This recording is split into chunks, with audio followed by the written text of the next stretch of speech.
নমস্কার, জয় শ্রীকৃষ্ণ বন্ধুরা। আজ আমরা ভগবান শ্রীকৃষ্ণের বলা কিছু কথা শুনব।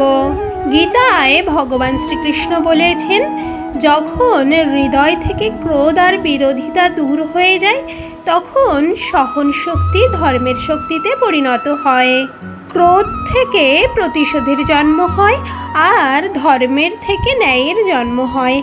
তোমার জীবনেও যদি এমন সময় আসে আর যদি তোমার উপরেও কোনো প্রকার অন্যায় হয়, তবে ন্যায় করার পূর্বে নিজের ক্রোধের উপর অঙ্কুশ অবশ্যই রেখো। তুমি অপরাধ না করেও যখন অপরাধী হয়ে যাবে, তখন চুপ থাকাটাই তোমার জন্য উত্তম কার্য হবে।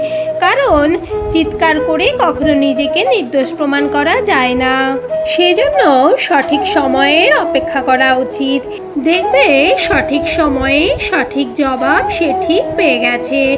আমার এই ভিডিওটা যদি আপনাদের ভালো লাগে, তাহলে লাইক, শেয়ার, কমেন্ট, সাবস্ক্রাইব করবেন আর বন্ধুদের কাছে অনেক অনেক করে শেয়ার করবেন। ধন্যবাদ।